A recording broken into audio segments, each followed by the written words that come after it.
안녕하세요. 세상만사 일어나는 일들을 우리가 다 예측할 수 없다고 하지만 저도 제 인생에서 한 번도 생각해 보지 못한 일들을 겪게 되었습니다. 물론 제 나이가 적은 나이도 아니고 지금껏 살면서 늘상 좋은 일만 있었던 것도 아니었지만 그래도 이번에 겪은 일은 황당하다 못해 참담하기까지 한 상황이었어요. 이번 일을 통해서 저도 저희 아들도 아직까지도 힘든 시간들을 보내고 있을 정도입니다. 믿었던 사람에게 당한 배신감이란 생각보다도 훨씬 더 크더군요. 그 덕에 제 아들은 정신과 치료까지 받고 있는 상황입니다.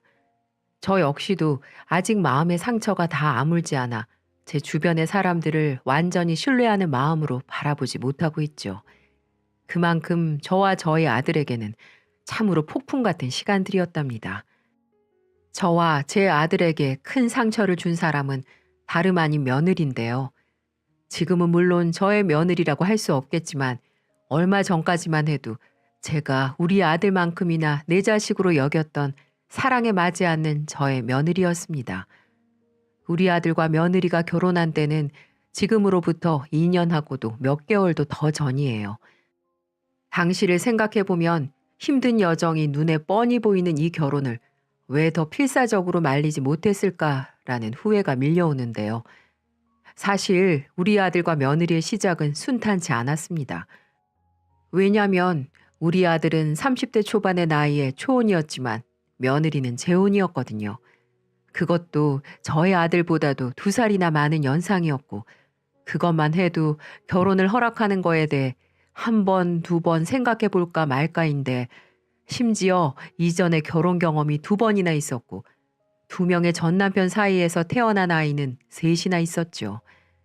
처음 그 이야기를 들었을 때는 더 들어볼 것도 없이 반대를 했어요. 제 생각에는 결혼에 2번이나 실패한 사람은 다 이유가 있을 거라 여겨졌거든요. 게다가 사람이 제 혈육이 섞인 자식을 키우는 것도 힘든 일인데 제 피가 섞이지도 않은 자식이 3이나 되어 그 아이들을 키워야 한다는 것도 말도 안 되는 이야기라 판단됐습니다. 그래서 결혼할 여자를 먼저 데리고 오기 전 저한테 결혼하고 싶다는 얘기를 먼저 꺼낸 아들에게 고함을 치며 반대를 했더랬죠. 안 돼! 절대 안 돼! 너보다 나이가 많은 것도 걸리는데 거기다가 2번 이혼해 애가 3명? 네가 지금 제정신이냐? 정신이 제대로 박힌 놈이야? 어디 여자가 없어서 애 딸린 철을 들이려고 그래? 나는 절대 허락 못한다. 눈에 흙이 들어가도 안 돼. 엄마, 제 말 좀 끝까지 들어보세요. 애가 있기는 한데 양육권을 전 남편들한테 다 줬대요. 게다가 그쪽 식구들이랑도 다 안 보고 사는 걸로 합의를 봐서 마주칠 일도 없어서 진짜 혼자나 다름없어요. 제가 애들 키울 상황은 안 올 거라고요. 그냥 그 사람만 오는 거예요. 아무리 지금 상황이 그렇다고 하더라도 나중은 어떻게 될지 모르는 거야. 그리고 네가 사내 녀석이라 모르겠지만 여자는 말이다. 제 배로 품었던 자식 새끼는 평생을 가도 못 잊는 법이야. 그 모정이 몸이 떨어져 있다고 해서 없어지는 줄 아니? 절대 아니라고. 게다가 2번이나 이혼했으면 말 다 한 거지. 그 여자한테 문제가 있으니까 2번이나 이혼을 당한 걸 거 아니야. 두말할 필요 없이 안 돼. 나는 절대 허락 못 한다. 아, 엄마. 아, 글쎄 안 된대도 한 번만 더 얘기 꺼내기만 해. 저는 그 자리에서 단호하게 안 된다고 이야기를 했습니다. 이건 누가 들어도 안 될 일이었어요.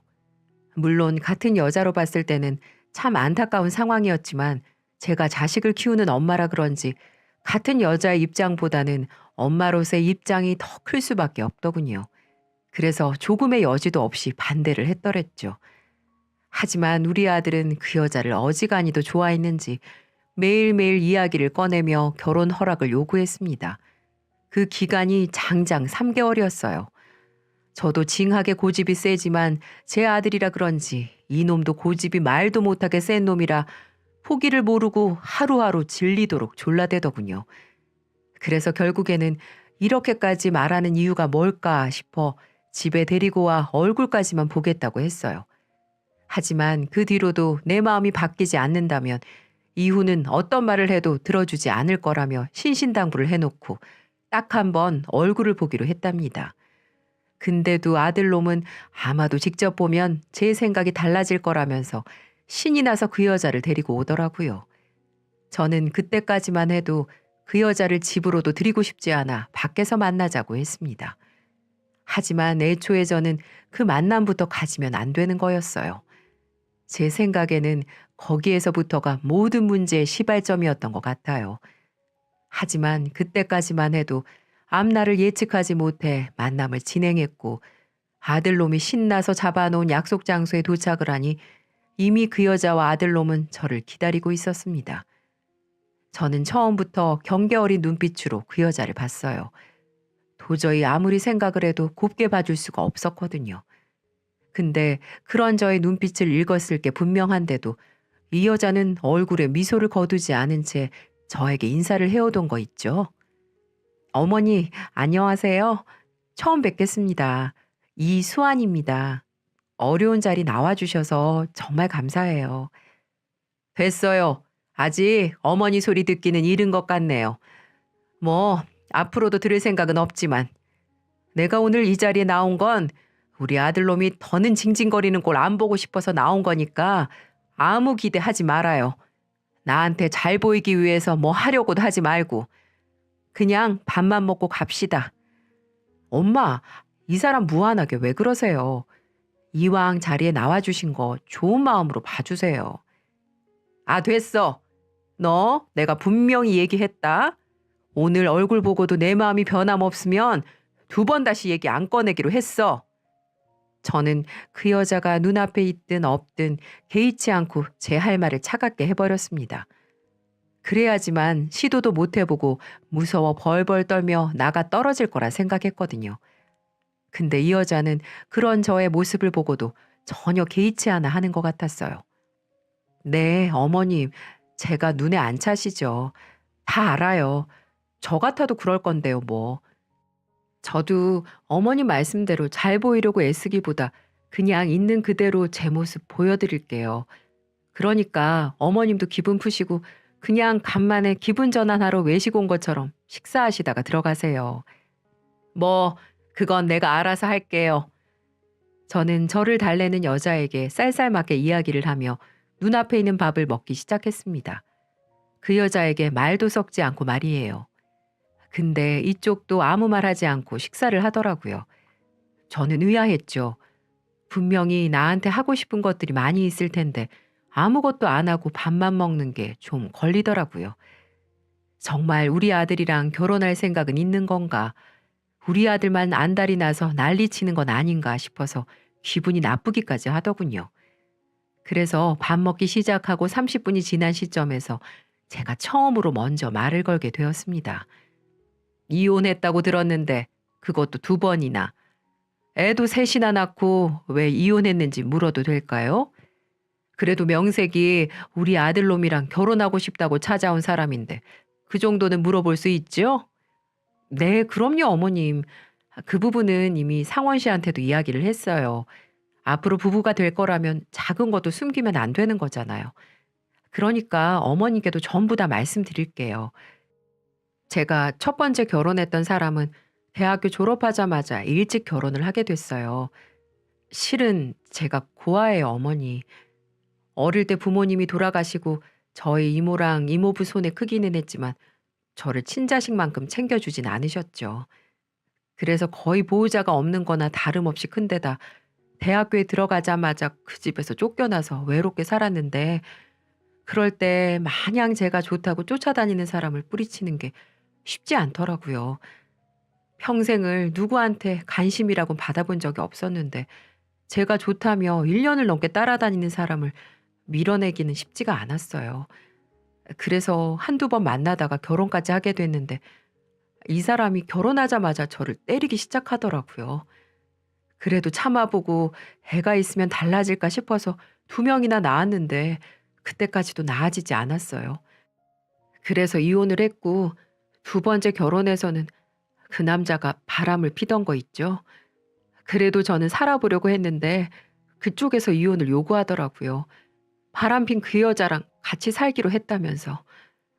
이혼 안 당하고 싶어서 좀 버텼는데 결국에는 그 집에서도 쫓겨났어요. 그러고 나니까 어느새 이혼 딱지가 2번이나 붙어 있더라고요. 참 박복하죠, 제 인생.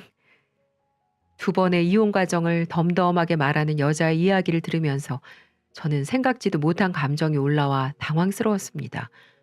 부모가 없는 고아라는 것도 여기에서 처음 들어 놀라웠을 뿐더러 이 안타까운 이야기를 눈물 한 방울 흘리지 못하고 덤덤하게 말하는 그 모습이 오히려 더 슬퍼 보였거든요. 그 속에서 상처가 얼마나 골맞을꼬 하는 생각이 들어 저 스스로도 당황스러웠거든요. 결국 그 마음은 또 다른 질문으로 나오게 되었죠. 아니 그럼 애들은 왜 두고 온 거예요? 더더군다나 첫 번째 남편은 때리기까지 했다면서. 애들이요? 당연히 데리고 오고 싶었죠. 어머니도 상원 씨 키워보셔서 아시겠지만 눈에 넣어도 안 아플 제 자식들인데 왜 얘기를 안 해봤겠어요. 근데 첫 번째 남편은 그래도 애들한테는 잘하는 사람이라서 거기다 두면 굶어 죽진 않겠구나 싶어서 그쪽으로 보내줬어요. 그때는 제가 변변한 직장도 없이 그냥 쫓겨난 거라 애들을 키울 자신이 없었거든요. 그리고 2번째에는 시댁 쪽에서 절대로 근본도 없는 고아한테는 손주를 맡길 수 없다고 하셔서 놓고 올 수밖에 없었어요. 아이고 저런. 저는 아이들을 이야기할 때 결국 눈물을 떨구는 이 여자를 안타까운 시선으로 볼 수밖에 없었어요.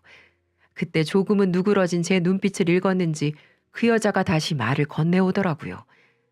나 어머니 근데요.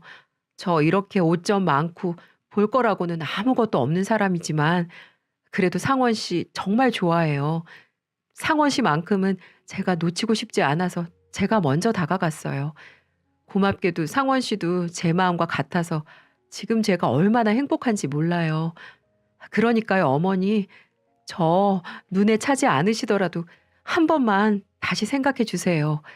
제가 정말 좋은 며느리가 되어 볼게요. 어머님도 혼자 상원 씨 키우시느라 힘드셨잖아요. 이제 제가 어머님 친구도 되어드리면서 며느리 노릇 잘해볼게요. 그러니까 저 허락해 주세요. 단어마다 진심을 전하듯 감정을 꾹꾹 눌러 이야기하는 여자의 모습에 저는 결국에는 마음이 살짝 동하고 말았어요. 구구절절한 사연을 들어보니 이 사람이 무슨 잘못이 있어 이런 상황이 되었나 싶었거든요. 결국 호기롭게 꿋꿋이 반대를 하겠다던 저의 마음은 온데간데 없어지고 여자에 대한 안타까움으로 바뀌게 되었습니다. 하지만 그래도 이때까지만 해도 허락하는 단계는 아니었어요. 근데 이 둘은 제 표정에서 바뀐 마음을 눈치챘는지 그때부터 둘이 합세해서 저한테 결혼 허락을 받으러 노력을 하더라고요. 결국 저는 2손 2발 다 들고서 허락을 해주었습니다. 1번, 2번 며느리가 될 아이와 아들놈이 저에게 찾아와 보여주는 모습은 사실 정말 예뻤어요. 며느리는 나이가 많기는 했어도 얼굴이 예쁘장해 우리 아들보다도 더 어려 보였고 이 둘은 서로 좋아하는 게 눈에 훤히 보여서 그렇게 알콩달콩 예뻐 보이더라고요. 그 모습에 결국 결혼을 허락해 주었고 저의 허락이 떨어지자마자 이 둘은 세상이 떠나가라 좋아하며 저를 동시에 부둥켜 안고는 눈물을 흘렸답니다. 그렇게 셋이 울고불고 하며 힘든 여정 끝에 결혼식을 마치게 되었고 저는 그때부터는 완전히 며느리에게 마음을 열어 제 아들 대아들 친자식처럼 아껴주었어요. 부모 없이 자란 아이인데도 불구하고 순수하고 아기가 없는 게 신기하면서도 그렇게 안쓰럽더라고요. 그 마음을 우리 며느리도 알아주었는지 딸이 없어 가끔은 외로웠던 저에게 먼저 다가와 쇼핑도 가자고 하고 외식은 기본에 주말에는 저 혼자 사는 집으로 와 남편은 홀로 자게 냅두고 제 방에서 저를 껴안고 잘 정도로 참 잘했답니다. 아무런 거리낌 없이 저를 대하는 며느리가 신기해 한 번은 제가 물어봤네요. 얘야, 너는 내가 결혼 전에 그렇게 반대를 했는데도 내가 좋냐? 어쩜 이렇게 살갑게 굴어? 어머니, 제가 말씀드렸잖아요. 그 자리에서 저 내치지 않아주신 것만으로도 저한테는 감지덕지라고요. 세상 천지에 고아에 애 딸린 재혼녀를 이렇게 아껴주시는 시어머니가 어디 있겠어요. 그래서 저 어머님한테 평생 잘할 거예요. 그리고 저는 사실 우리 남편 껴안고 자는 것보다 살 말랑말랑한 우리 어머니 껴안고 자는 게 훨씬 더 좋아요.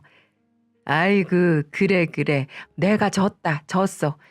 이렇게 예쁘고 아까운 것을 내가 그렇게 모질게 대했으니 미안했다. 이 시애미가 미안했어. 앞으로는 내가 그간 잘못했던 것까지 다 해서 잘해줄게. 잘 살아보자, 아가. 네, 어머니, 감사합니다. 그리고 정말 사랑해요. 우리 아들도 평소에 저한테 하지 않았던 말을 서슴없이 하는 며느라기를 저는 정말 아껴주었습니다. 그리고 며느리도 한 번씩 아들네 집에 가면 어찌나 잘하던지 집안 청소, 음식, 설거지, 그리고 직장 다녀온 아들을 위해 꼬박꼬박 고기 반찬 해놓으며 정말 잘하더군요. 목이 마르다 하면 알아서 물 갖다 주고 어깨 아프다 하면 어깨 주물러 주고 같은 여자가 봐도 대단할 정도로 제 아들에게 헌신했습니다. 마치 조선시대 여자들처럼 아들에게 헌신한다고 해야 할까요? 그런 모습을 볼 때마다 마음이 아프기도 했어요. 우리 며느리가 고아로 자라서 가정의 행복을 위해 저렇게까지 하는구나 라는 생각이 들더군요. 그래서 전 며느리가 안쓰러워 그렇게까지 안 해도 된다고 말을 몇 번이나 했지만 자기는 이게 마음이 편하다고 하면서 괜찮다고 하더이다. 전 그런 며느리에게 항상 감사하고 고마워했습니다. 그렇게 저희 셋의 일상은 순탄하게만 흘러가는 듯 했어요. 근데 2년 정도가 지났을까요? 그 사이에 아기까지 가지게 되어 이제는 손주 보는 재미에 살겠구나 기대를 하던 중 어느 날부턴가 남편 없이도 집에 자주 놀러 오던 며느리의 발길이 뜸해지기 시작하더라고요. 적어도 일주일에 3번 이상은 찾아오던 아이가 일주일에 1번을 올까 말까 하고 그마저도 우울한 표정으로 들어오니 저는 걱정이 되기 시작했습니다. 그래서 한 번은 며느리에게 물어봤어요. 얘, 요즘 통 집에도 자주 안 오고 그나마 오는 날에도 안색이 좋지를 않으니 무슨 일 있어? 저의 물음에 갑작스럽게 며느리는 눈물을 머금더니 이내 펑펑 울기 시작하더군요. 저는 뭔가 또 일이 터졌구나, 무슨 일이 있구나 싶어 얼른 물었습니다. 왜 그래? 무슨 일이야? 이 시애미한테 말해봐. 왜 그래 아가? 진정하고. 어머님, 저 사실 요즘 너무 힘들어요. 상원 씨가 바람을 피는 것 같아요. 어떻게 저를 두고 그럴 수가 있어요? 뱃속에 아기까지 있는데 어떻게 저한테 그럴 수가 있냔 말이에요. 저 정말 요즘 너무 힘들어요, 어머니. 저 이제 어떻게 해요? 저는 며느리의 이야기에 큰 충격을 받았습니다. 그렇게 결혼하고 싶다고 생떼를 부릴 때는 언제고 이제는 애까지 가진 마당에 바람을 피고 있다니요. 저는 제 아들이지만 용납할 수가 없었습니다. 게다가 며느리에게 어떤 아픔이 있는지 잘 알고 있었기에 더더욱 가만히 있을 수가 없었어요. 그래서 곧장 저희 집에서 30분 거리에 위치하고 있는 아들네 집으로 갔죠. 갔더니 어디에서 술을 마시고는 인사불성으로 왔는지 술이 떡이 되어 침대에서 자고 있더라고요. 그 모습에 더 열이 받아 저는 아들의 온몸을 쳐대며 깨웠습니다. 일어나! 나쁜 놈아, 안 일어나? 네가 뭘 잘했다고 술 마시고 쳐 누워있어? 제 마누라 눈에 피눈물 나게 만든 놈이 뭘 잘했다고 이렇게 술 퍼마시고는 이러고 있냐고? 술을 얼마나 마신 건지 아들은 완전히 인사불성이 되어버려 제가 때려도 아무런 감각을 느끼지 못하는 듯 했어요. 결국 저는 한참을 때리다가 옆에서 울고 있는 며느리에게 가서 달래주었습니다. 얘, 울지 마라. 내가 이 녀석 혼내줄게. 이 나쁜 놈 내가 혼쭐을 내줄 테니까 울지 마. 네가 울긴 왜 울어? 걱정하지 마. 내가 미안하다. 내가 미안해. 아들놈 잘못 키운 내 죄다. 내 잘못이야. 그러니까 울지 마. 아까운 눈물 이딴 놈 때문에 흘리지 마라, 아가. 네, 어머니 감사합니다. 상원 씨 요즘 계속 이렇게 술 마시고 집에 들어와요. 아마 이렇게 술 마시는 거 바람 피는 여자랑 같이 마시고 들어오는 걸 거예요. 제가 봤거든요. 그동안 정말 어머님한테 말하고 싶었는데 어머니 아들이라 차마 말이 안 떨어지더라고요. 근데 이렇게 제 편 들어주셔서 감사해요. 아니야. 당연히 잘못한 놈이 혼나야 하는 게 맞는 거지. 아가, 이제 울지 말고 일단 좀 쉬어라. 뱃속의 아기한테도 안 좋아. 엄마 마음이 편해야 하는데. 일단 얼른 자라. 푹 쉬어. 일단은 쉬고 내일 다시 내가 아들하고 이야기를 해보마. 저는 한참을 우는 며느리를 달래주고는 저희 집으로 돌아왔습니다. 그리고 아들놈에게 화가 나 다음 날이 되자마자 출근했을 상황도 고려하지 않고 아들놈에게 전화를 해 성질을 있는 대로 내버렸어요. 야, 네가 그러고도 인간이냐? 네가 어떻게 며느리한테 그런 상처를 줘? 어떻게 바람을 펴? 너 하나만 바라보고 사는 애 아깝지도 않냐? 결혼해서 일도 그만두고 너한테 그렇게 헌신하는 게 쉬운 일인 줄 알아? 지 시애미한테 이렇게 잘하는 애가 또 있을 것 같냐고, 이 천하의 몹쓸 놈아. 엄마! 아우, 진짜. 아무것도 모르면서 그렇게 말씀하지 마세요. 그 여자가 그래요? 내가 바람 폈대요? 그래. 너 요즘 누구 만나고 다니고 그 여자랑 뻑하면 집에 술 처마시고 들어와서 어제처럼 인사불성으로 있는다며? 아, 진짜 답 없네요. 일단 끊어요, 엄마. 저 일해야 하니까. 아들놈은 제가 숨도 쉬지 않고 따지는 말에 할 말이 없다는 듯 전화를 끊더군요. 저는 더 분해 아예 회사까지 찾아갈까 하다가 참았습니다. 곧이어 문자로 퇴근 후에 집으로 와서 모든 걸 말하겠다고 했기 때문이었죠. 저는 걸어 나가지 못할 정도로 혼쭐을 내줄 생각으로 아들놈을 기다렸어요. 아들은 퇴근하자마자 쏜살같이 달려왔는지 오자마자 저에게 아주 충격적인 소리를 전해왔습니다. 저는 집 안으로 들어오는 아들을 보자마자 등짝을 후려칠 생각으로 막 달려가는데 머리 위로 올라가는 제 두 손을 아들놈이 잡아 막더니 서름이 섞인 목소리로 소리를 지르며 말을 해오더라고요. 엄마, 제가 아니라고요. 도대체 뭐라고 들으신 거예요? 그 여자가 뭐래요? 제가 바람 폈대요?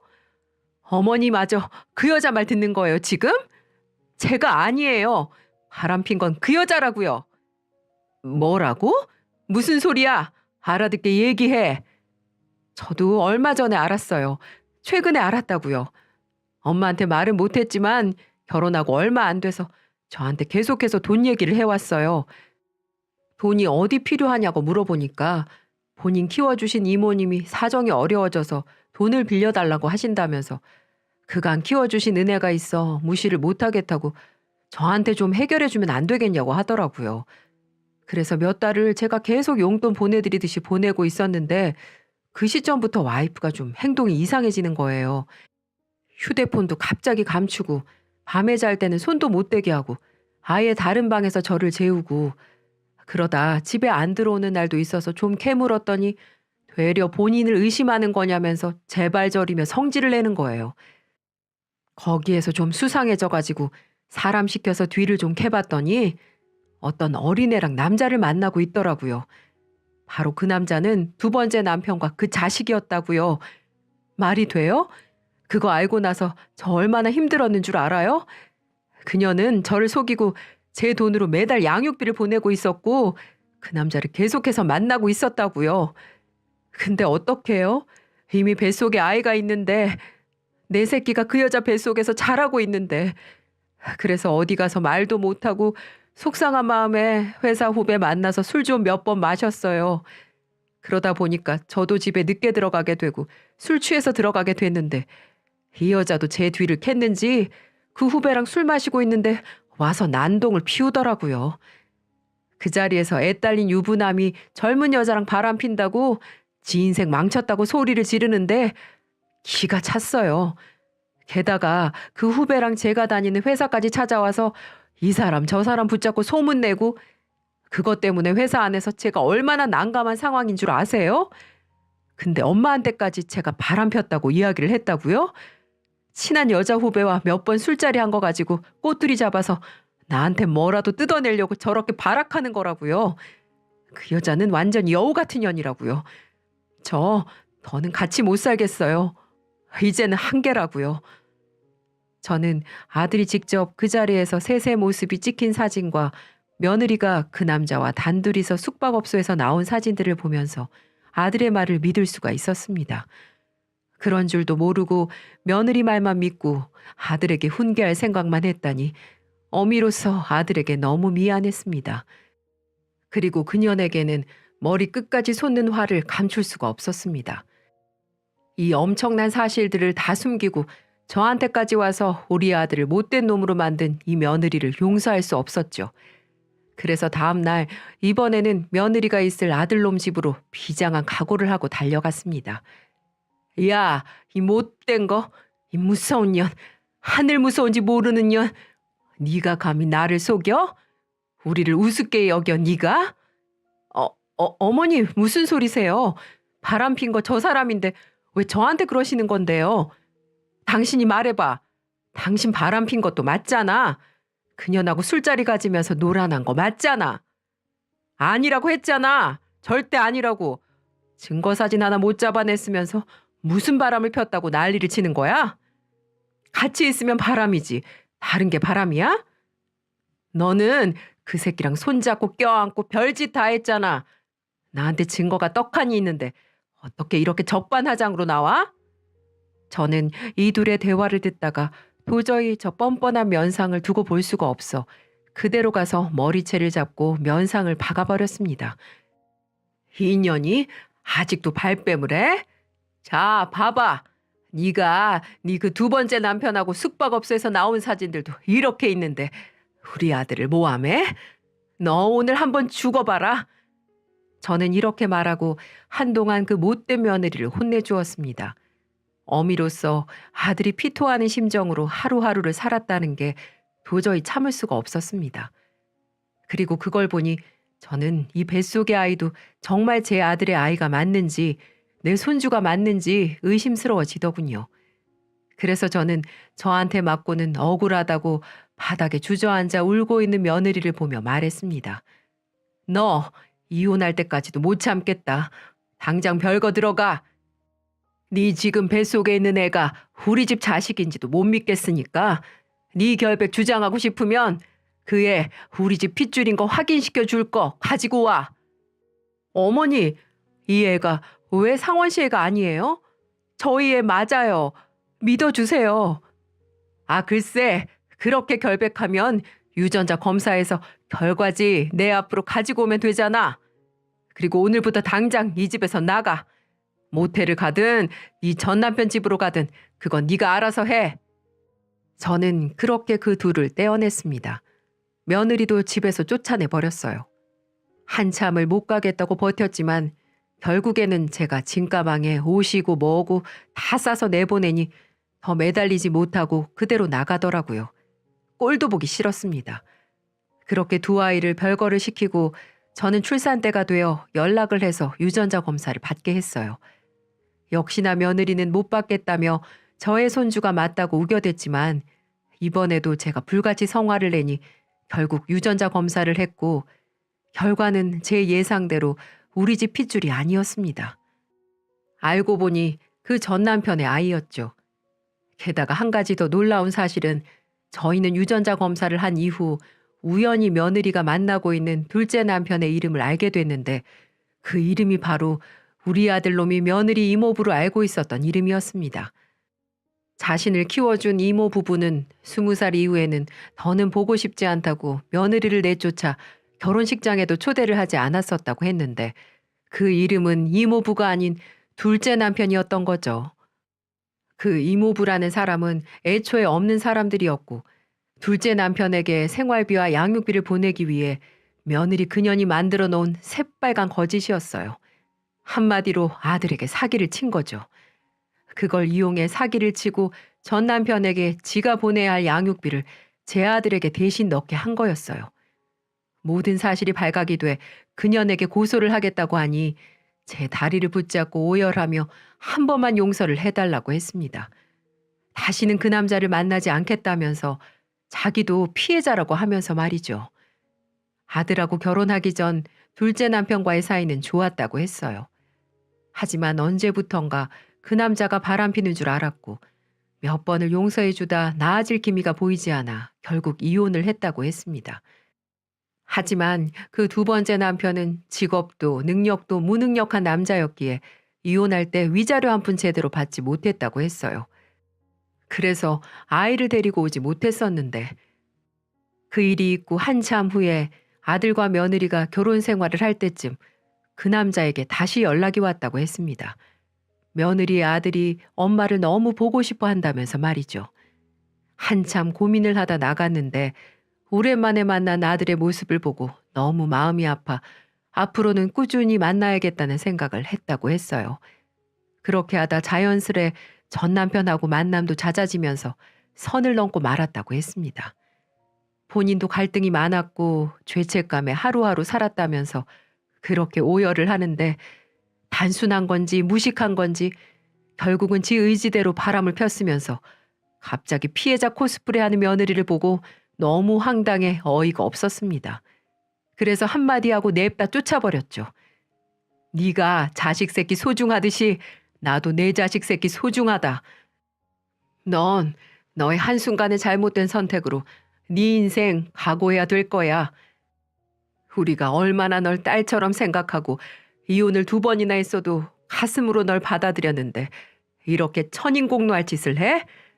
다시는 찾아오지 마라. 이 나쁜 년 같으니라고. 그렇게 말하고 전 며칠 후 이 소름 끼치는 사기에 저희는 결혼 무효 소송과 함께 사기죄로 전 며느리를 고소한 상황입니다. 명백히 사기친 증거와 귀책 사유가 분명하기 때문에 소송은 현재 저희 쪽에 유리하게 흘러갈 거라고 변호사가 말을 해주더군요. 그렇게 한 달 후 찾아오지 말라고 했던 며느리가 집으로 찾아왔더군요. 어머니, 제발 한 번만 용서해 주세요. 제가 정말 사랑했던 남자는 남편이었어요. 전 남편은 우리 아이 때문에 잠깐 흔들려서 실수를 했을 뿐이에요. 제가 남편으로 생각한 사람은 어머님 아들이라고요. 뭐? 이게 아직도 정신 못 차렸냐? 상황 파악이 안 돼? 너는 지금 우리한테 사기를 친 피의자야. 감히 피의자 주제에 여기가 어디라고 찾아와? 당장 신고하기 전에 썩 꺼져 이년아. 그렇게 말하고 쫓아내니 전 며느리는 마지막까지도 전 남편이 저 사기죄로 고소당한 거 알고서 아기 놓고 첫째만 데리고 도망갔다면서 다시 받아달라고 하는데 참 어처구니가 없었습니다. 어쩜 저렇게 뻔뻔할 수가 있는지. 웃기지 마라. 이 요망한 년. 처음부터 너를 들이는 게 아니었다. 네 말을 믿는 게 아니었어. 이제는 네가 어떤 소리를 해도 나 못 믿어. 그러니까 다시는 우리 찾아오지 마. 아기도 네가 이제 알아서 해. 내 손주 아니니 알 바 없다. 그 자리에서 더 울고불고 하는 며느리를 뿌리치고 저는 뒤를 돌아서서 가버렸습니다. 다시는 보고 싶지 않았어요. 결국 이 며느리는 저에게 선처를 구하다 못해 저희 쪽에서 합의를 해주지 않으니 이의제기를 해버렸더군요. 그 때문에 아직까지도 소송을 진행하고 있는 중에 있습니다. 언제 끝날지 모르는 이 싸움에 아들도 저도 살짝 지쳐있는 상황입니다. 하지만 변호사가 곧 결과가 나올 것 같으니 조금만 더 힘내라고 하더군요. 결국 저희가 이길 거라면서요. 그날 와서 제 사정을 알아채고 도망간 전 남편으로 인해 깐난쟁이 아기를 혼자 보고 있다며 선처를 구하며 사정을 하는데 저는 솔직히 저와 제 아들놈의 상처가 더 커서 전 며느리의 사정을 봐줄 수가 없었어요. 이게 다 자기 업보인 듯합니다. 저도 아들도 이번에 당한 걸로 꽤나 큰 고통을 치르고 있어 이제는 사정을 더 봐줄 수도 없는 노릇이기도 하고요. 그저 하루빨리 이 소송이 끝나기만을 바라고 있는 중이네요. 무엇보다 우리 아들은 여태 잘 참았다가 그 애가 가진 아기가 제 자식이 아니라는 거에 큰 충격을 받아 정신과 치료를 받으며 지내고 있어요. 설마 하며 그래도 희망을 놓지 않고 있는 듯 했는데 막상 현실을 마주하게 되니 꽤나 힘들었나 보더라고요. 그걸 보는 제 마음도 억장이 무너집니다. 그냥 애초에 제가 끝까지 말렸어야 했는데. 하지만 이미 상황은 벌어졌으니 그저 빨리 이 폭풍이 지나가기만을 기다려야 하는 거겠죠. 뿌리가 깊은 나무는 폭풍이 휘몰아치는 환경 속에서도 나뭇가지는 흔들릴지라도 기둥은 땅에 굳건히 붙어 있다고 하잖아요. 우리 아들도 제가 약하게 키우지 않았으니 이렇게 힘들어 하다가도 곧 다시 옛날처럼 밝은 모습을 되찾을 수 있으리라고 믿습니다. 여러분도 현재 인생에서 감당하기 어려울 만큼 힘든 일을 겪고 계신가요? 하지만 곧 쨍하고 해뜰 날이 올 거예요. 저와 저의 아들의 인생도 곧 그럴 거라고 믿고요. 그러니 우리 다 같이 힘내봅시다. 그리고 우리 모자도 많은 응원해 주시기를 부탁드립니다. 함께 해주셔서 감사합니다.